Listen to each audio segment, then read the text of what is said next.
So tonight's question um, came in, and it's from somebody that I know personally. So if you're out there, hi.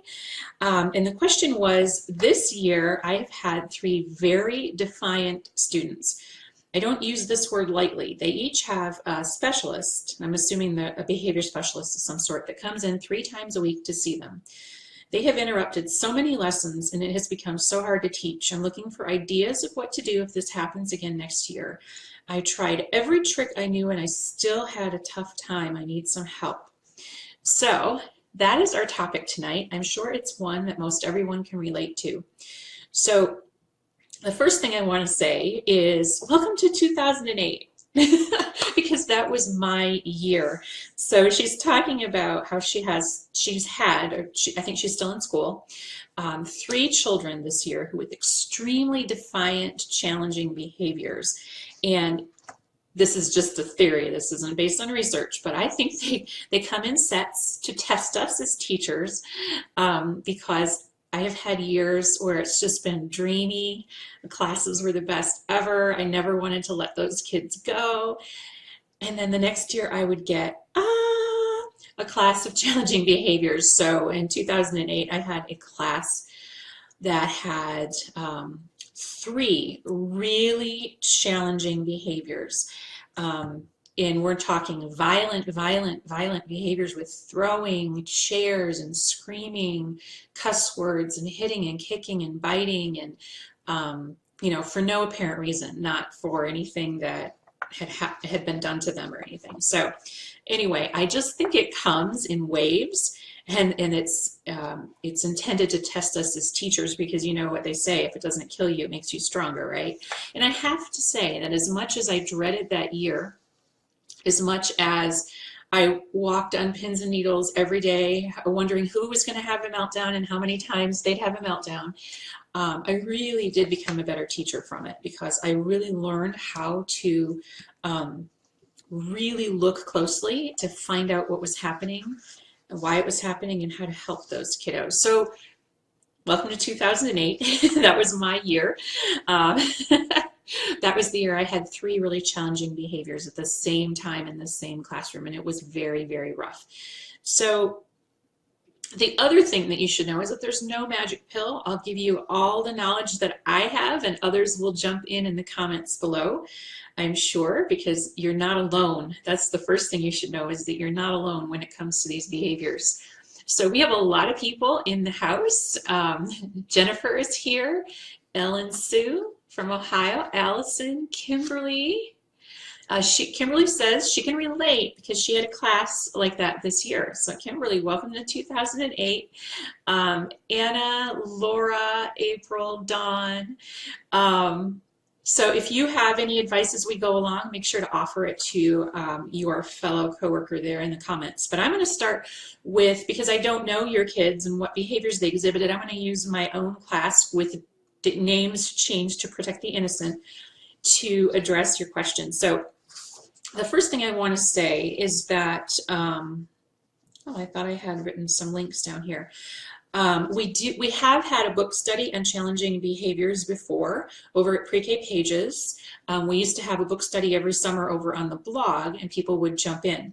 And so Tom will drop a link to the challenging behaviors book study, and you can go through all the posts. The ones that I wrote will be at the link, but there were other bloggers involved in that book study. So if you click on the overview, I think you can see all the posts that the others wrote as well. So maybe one of those will be able to address the specific behaviors that you observed in your students. But I'm going to use my students with their names changed to protect their privacy as an example. So in 2008, I had Rudy. His name has been changed to protect his identity. But Rudy came from, and some of you can relate to some of these situations, and some of you may find this shocking, but a lot of teachers in today's day and age, we deal with children who have suffered extreme trauma and violence in the home before they come to us. And then we're the first contact their family has with the school system. So I had Rudy, who was a foster child, and lights and sounds would set him off. just complete meltdown, laying on the floor, screaming, not able to speak and articulate what was wrong. It took us a while to figure out that the lights were bothering him and that loud noises were bothering him. Um, we just really had to hone in and pay attention. Okay, let's remove this from the situation. Let's remove that. None of that worked. Let's remove this. That didn't work. And then finally we were like, oh, you know, we tried light and that helped. He didn't like the really bright lights that we had in the classroom. And so my friend, I was in her room a few weeks ago for a retirement party, and she had these things over her light fixtures in her classroom, you know, fluorescent lights and all. And she had these things, and I said, oh, I thought they were to catch leaks. And she said, no, those are to help children on the autism spectrum who are sensitive to light, and they filter out some of the brightness. And I was like, oh, that would have been so handy in 2008. So they do have things like that. Loud noises were another trigger for Rudy. Now, when you have a class of 20 or more 4-year-olds, it's gonna be noisy. So I couldn't make the classroom quiet enough for him. If there was a loud noise, if a door slammed, or fire drills, oh, forget it, oh please. We had to have help for the fire drills because he would immediately put his hands over his ears and start screaming, which I didn't understand because that's more noise, but you know, that was his thing. He was drug addicted when he was born, so he had a lot of delays. So for example, routine, he could not understand our routine. We had the picture schedule, you know, we have a printable picture schedule over at Pre-K Pages, and we had that picture schedule, and I was really religious in using it and making sure that every transition was signaled, and I gave, you know, a warning before we changed it. But he didn't have a lot of long-term memory. So he couldn't understand that 3 movements away was the end of the day, or that 3 movements away was recess. That didn't stick.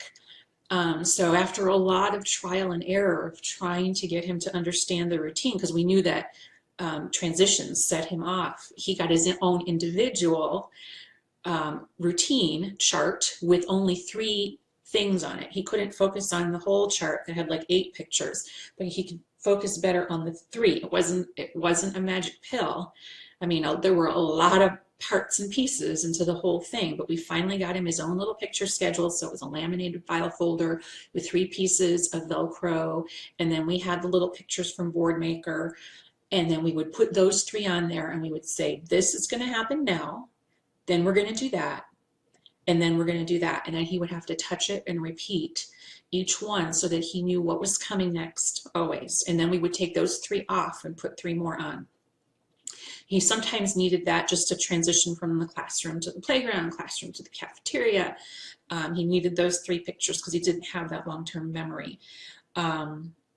Transitions were really tough. Like I said, moving from one activity to another was very stressful because what happens, right? The noise level in the room increases.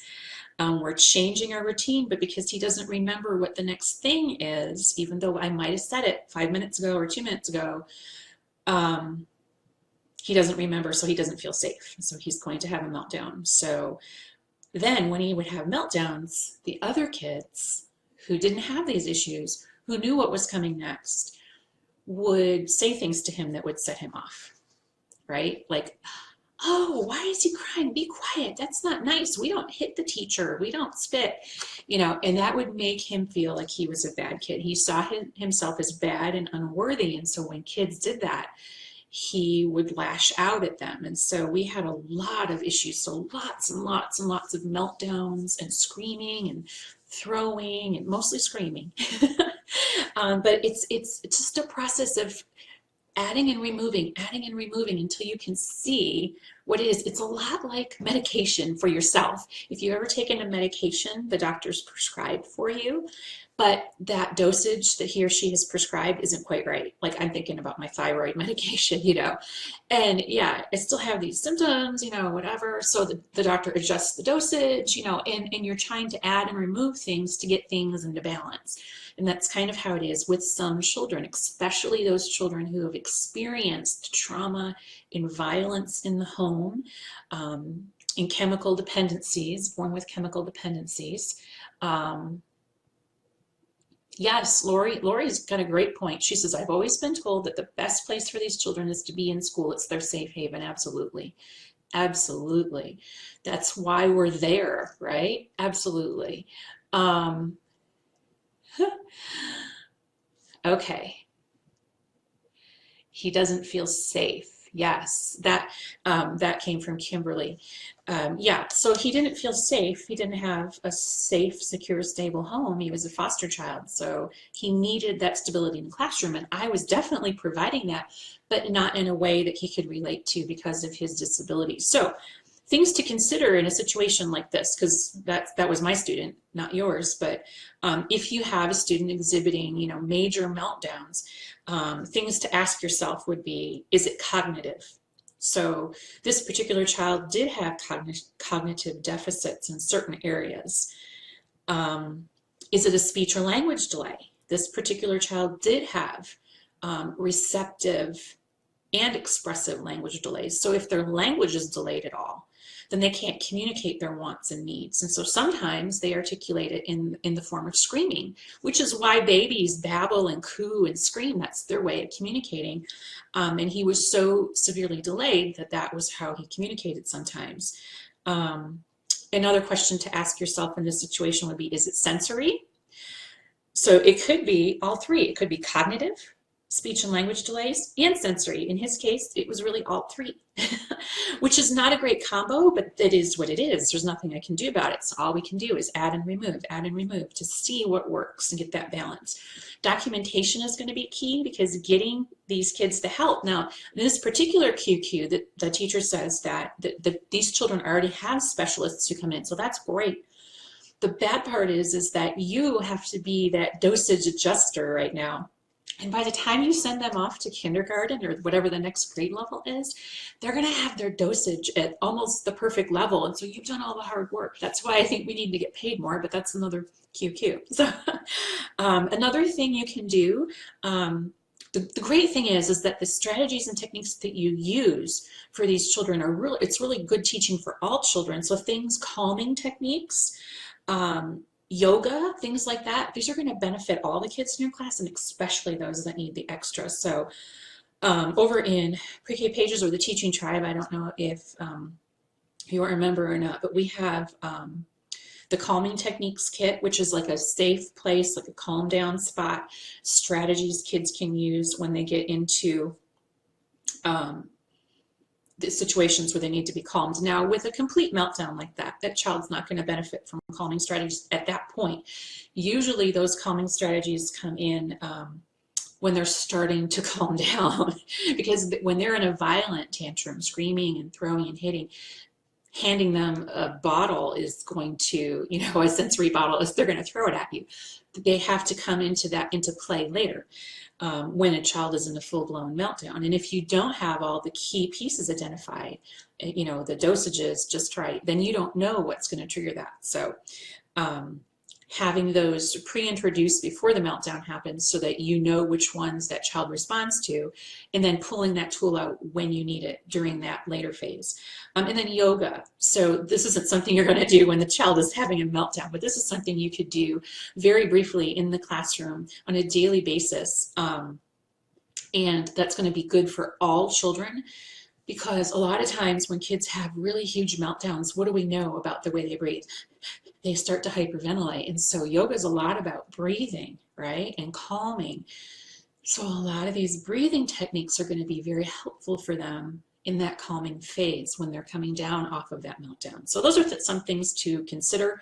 Another thing, because my student had all these deficits in these different areas, when I would use my typical coaching strategies, or whatever you want to call them, scaffolding, I would say things like, now Rudy, when you threw that fork at Mary's face and it scratched her right here, how did she feel? I didn't know. He didn't know how he felt. So teaching the emotions and feelings and what they look like and what it would sound like when, we have to model explicitly that stuff. So my usual scaffolding that I would use in a situation like that didn't work with this particular student. So having kids, specifically working on those social emotional skills, especially if they have deficits. Okay, so that was my first student was Rudy. My second student, Luis, again, these are names are changed, came from a very violent home life. He experienced periods of homelessness, and he was only 4, right? So having been exposed to violence and being homeless, those are really traumatic things to happen to a very young child. So they're going to have a profound effect on the child, right?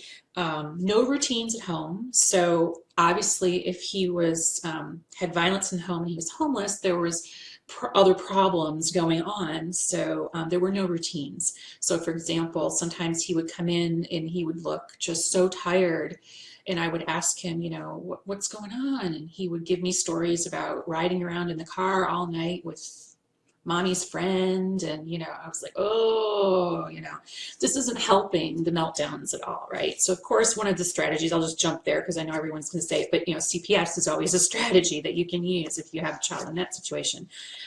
But this child was extremely violent because he needed to feel in control. And the only way he knew how to feel in control and to feel safe was to be violent. That's all he knew. He hadn't learned any other strategy because that's what he saw demonstrated in the home. He saw himself as bad because when he acted out like that, everyone told him he was bad. And so he thought he was bad. He needed somebody to believe in him and tell him that he wasn't bad. So the best strategy that worked with him, because he had no cognitive delays at all, was constant praise for little things. Now, sometimes it's really hard to find things to praise in a child, right? But if he walked from the front door of the classroom to his cubby without hitting anybody, that was praise. That was a good day. We're only 30 seconds into the day, but we haven't had a meltdown yet. Praise. I really noticed that you walked from the door to your cubby and put your backpack away. I can tell that you're thinking about what you're doing and you're going to have a good day, and, talk him through it so that he would see himself as good. Because sometimes I would say these things and he would say, no, I'm not good, I'm bad. Because that's what he was convinced he was doing. He also got negative attention when he did these things, right? So children crave attention in any way, shape, or form they can get it. And sometimes the only way they can get it is negative ways. That's the only way they know how to get it. So showing him that you can do things and be praised for them was a very successful strategy. Another thing that I didn't mention with the other student that worked well was that when this child had these violent meltdowns, throwing at chairs, he threw a chair through a computer monitor once, would flip tables over. It was like superhero strength. The other kids would become fearful, and you don't blame them, right? I would be fearful too. So you have to have strategies in place for the other kids. What's going to happen when he gets this violent? Those children aren't safe, and those children are my responsibility too. So you have to have a plan in place for what's going to happen with the other children. And that usually means removing the other children, because you can't remove the child that's having the meltdown, because that's going to make the meltdown worse. So the children understood. So the children had to be taught too. The other children had to be taught that this child wasn't bad, because they would all go home and tell their parents what a bad kid he was. And then those parents would come to me and say, I don't want my child near so-and-so. I've heard stories about so-and-so. Did he really do this? And of course, I can't divulge any of that information to the parents. But I would have to tell them that I was going to keep their child safe. So I had to have a plan. And so I would say, I understand your concern. It is a valid concern. We are well aware of the problem, and we are working really hard to resolve the issue. But one of the things that we're doing right now is working with the other children to let them know, with your child, to let them know that Not everyone learns in the same way, and our job as a good friend is to help that child learn. And so then I give those other kids strategies. So when he does this, when my student who has this challenging behavior does this, the students respond in this way. So that way we don't have kids who are shouting out, I'm going to tell my mom on you. You know, they understand that our job in the classroom is to help everyone learn, and they know how to react appropriately in that situation. If they're fearful, that's fine. I understand that.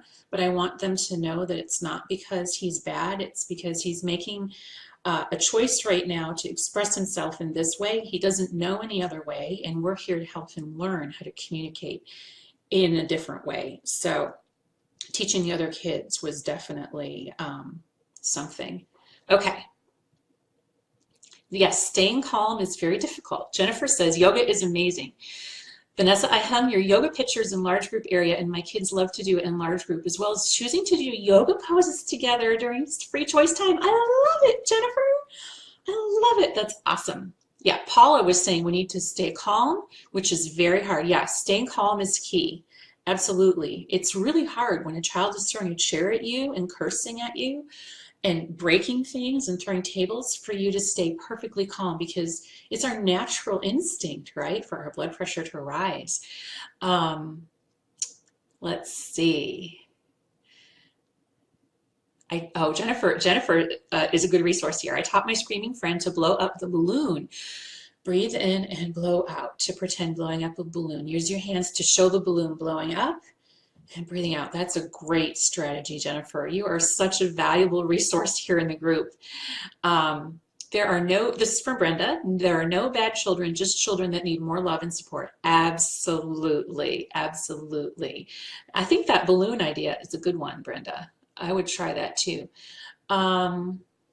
Lori said she just took a yoga workshop and tried it with my class. Works like a charm. Yay, Lori!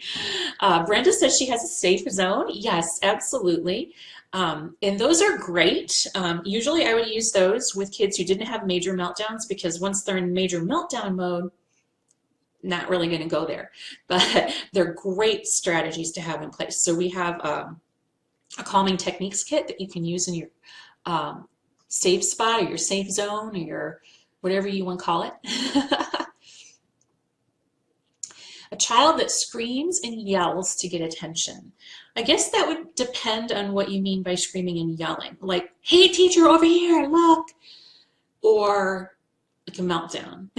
I don't know which one you mean, but if a child is using a really loud voice to get your attention, that just means they don't know how to do it any other way. And so I just teach them that, this is the way you might call attention to your parents at home, but this is how we do it at school. So just very explicit instruction, home and school, very different. Let's see, just going through the comments. All right. Yay. Establish relationships, says Dawn. Absolutely. Yes, the children have to feel like they are a part of your classroom, meaning inclusive, a part, not a part, not away from your classroom. So having them removed doesn't really help, because now they say, okay, if I get negative attention, I can leave, right? And sometimes it doesn't really matter to them what kind of attention it is, right? They just want any kind of attention. Lori says, this year I've had the most extreme behaviors, and after 25 years of teaching, it's still a challenge. That's absolutely right, because every child is different. I mean, I had these 3 children this particular year who were extremely difficult. And then a few years later, I had 1 more, and each one was different. Each one had their own, they were very different. The one child had delays, all kinds of delays, all kinds of issues that were in the process of being diagnosed. The other child had no cognitive delays. He was extremely smart. He was the victim of a terrible home life. So let's see. Kimberly says she had a class full of challenging behaviors this year too. Yes. Okay. All right. So that was our QQ for tonight. Brenda says they're a school family and we take care of each other. Absolutely. So that goes back to Dr. Becky Bailey's school family. Absolutely. I really feel like when we have, when we're in situations where we have these kind of extreme behaviors, that the very best thing that you could do for yourself, for your children, or, and really not for yourself, but your school could do for all teachers and all children, is to do the conscious discipline training, because it's going to give you the techniques that you need to have in place, and that you can use with the children to really create those strong relationships. So, and that might involve a grant of some sort, because it's not cheap. That's the problem. It would be great if that training was free to all teachers, right? Because the teachers in these schools were receiving federal money to provide these services to these children. And I think part of that service should be conscious discipline, but I'm not in charge, so. All right. Let's see. Yes, sometimes Dorinda has a good point. Sometimes getting the parents on board is important too. See, I had a lot of support with Rudy's foster family. They were very willing to work with me to help with the behaviors, and they definitely took him to many specialists and really worked hard with their special ed team to find solutions. But with the other child, that parent piece wasn't there. You know, we talked about the homelessness and the violence, and there were probably drugs involved. So there was no parent support there, and that's really part of the issue, because I'm only with that child for a certain number of hours a day, and there's only so much I can do during that time. So things to consider for that second child, I forgot to mention, would be family counseling, CPS, of course, but sadly, CPS would be Child Protective Services. Really, unless the child, in my experience, it might differ in other parts of the world or even the country, but unless the child showed physical manifestations, you know, bruises, scars, they wouldn't do anything. I even had kids who came to school dirty and partially naked, and they wouldn't do anything. So they wouldn't do anything about this particular child. Parenting classes, again, you can lead a horse to water, but you can't make them drink, so usually they don't go. Documentation, again, is going to be key, because you need to find out what those triggers are. And when I say documentation, I'm not talking about like paragraphs and paragraphs, but I'm talking about time. Just timestamp and a quick word, kicking, you know, 8:01, kicking, 8:04, hitting, 8:03, screaming, you know, whatever it is, so that you can track the frequency of the behavior. That's what they look for when you're seeking help. And again, those calming techniques and yoga strategies are going to be really helpful. And then feelings and emotions, because my second student really hadn't seen happy emotions before, mostly just angry emotions. So he knew one, but not all the others. So we really had to work on identifying those emotions, although he was very intelligent and had no cognitive delays. He just hadn't been exposed to all the other emotions. That was the only one he ever saw, was rage. So that is what he knew. Karen says she's going to be reading the book Conscious Discipline this summer, but no funding for training. Oh, hopefully they can make it happen in the future, because reading the book is great. I certainly did that. I haven't had the training myself. We did some on our campus, but more like a book study and some brainstorming type things, but not going to see Dr. Becky Bailey herself, which is amazing. Is there a workshop for conscious discipline? Yes, Dr. Becky Bailey teaches those classes all over the US, she and her team of people, but it's obscenely expensive. It's you know, upwards of $500 a day. So yeah, that it's not affordable at all. I know that our state though did provide grants to all teachers who applied. Well, not all, but they had a certain number of dollars that they were giving away to go to her training, like the full, they paid for everything. I forget how many teachers it was out of the state, but it didn't matter, public or private or whatever, they just would fund it. Do you have a tip for students who turn the lights on and off? So Kimberly asks, about that. That's attention seeking, so they're looking for attention, and they're usually acting out because they're looking for any kind of attention, right? And they know turning the lights on and off is negative. They're going to get negative attention, but they don't care. They just want attention. So I would be very firm that that is not the way to get your attention. I found that with really defiant children, and that goes back to the original question too, love and logic works well with really defiant children. Children who don't have cognitive deficits but are extremely defiant, love and logic can work really well with that group of children. And love and logic is a lot easier to implement. Let's see. Terry says she uses conscious discipline in my classroom. Yay. Kimberly says conscious discipline is amazing. Debbie says those things usually worked with other classes, but this group I have this year, each day was different. Things were thrown or destroyed daily. Even when taught how to take care of things, it didn't matter. It looked like a tornado hit the room. I had 9 boys and girls who had different triggers or were feed off each other. Yes. And over in the teaching tribe, we had Dr. Regina Melrose. Dr. Reggie Melrose came and talked to us over in the teaching tribe for one of our office hours. And she talks about that phenomena where all of us who've been to this rodeo before, all of us early childhood teachers, we say that kids' behaviors are getting worse. And she really validates that because she's a very forward-thinking lady. She has a program too for teaching kids to calm, kids who are traumatized. And it's called Brain Charge. And she talked about how we are in a period of evolution right now, which was really eye-opening for me. I was like, what? Our brains are being rewired to think and respond differently due to technology. And so what do we know about the kids in our classrooms? They've been exposed heavily to technology since they were born. And it's rewiring their brains to change. They actually have, this isn't just some crazy crockpot thing she dreamed up. And like there's actual research that supports this. The brain research shows that we're in a period of evolution. And it's affecting the way children behave and the way they respond to stimulus in the classroom.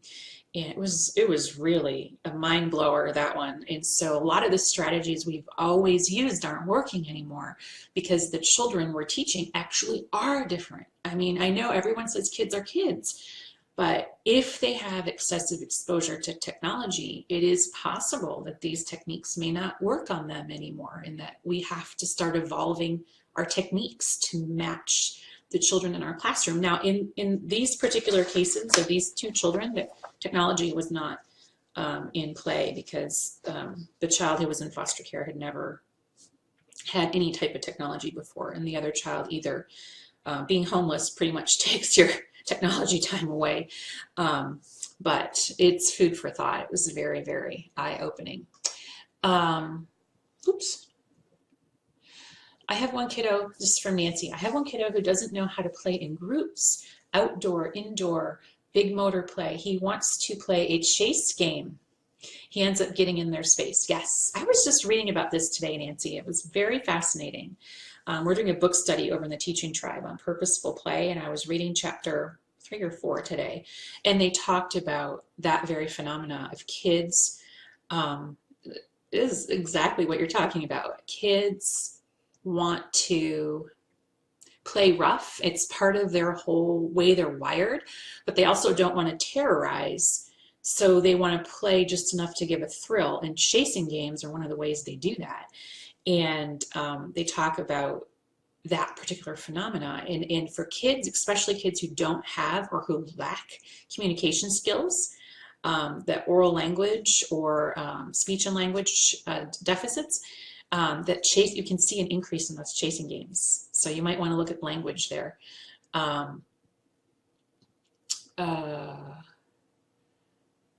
Hey Maggie, I missed the first part of your comment. Naming the negative behavior made it worse. Yeah, I never point out the negative behavior. Like if you stop screaming, you can do this or that. They don't sometimes even know they're screaming if they're having a huge complete meltdown. Hey, Brenda, I'm glad you like it.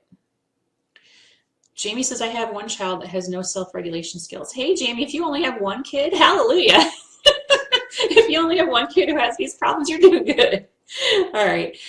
His speech is not understandable. He screams, throws chairs, hits himself in the face. Um, so in that case, Jamie, I would really look at a speech and language uh, deficit. I would really look closely at referrals. Um, letting the parents know that you have a concern, that you've noticed these things, and that early intervention could possibly benefit this child. So you want to get the ball rolling on that, because that doesn't sound good. So conscious discipline is great, but it's not going to solve cognitive deficits or speech and language delays, sensory processing. It's going to help with a lot of things, but it can't address those needs that can only be met in an IEP. You know what I mean? So you can have conscious discipline in place, and that's great for all children, but having children with needs, getting those needs addressed is also very, very critical. All right. All right, guys, thanks a lot for watching. I'll be back with another QQ tomorrow. Somebody asked in the group, how do they know when I'm live? I'll have Tom drop a link below to the text message feature, so you can get a text whenever I go live. If you're in the organization challenge, which is going on this week, I'm planning on going live. I think I said at 2 p.m. I have a timer set on my phone, but I think it's 2 p.m. Central every day.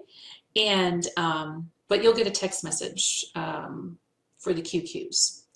But just stay tuned, and we'll start day 2 of our organization challenge tomorrow, and I'll be back with another QQ soon. Thanks a lot for watching. Have a great night. Bye.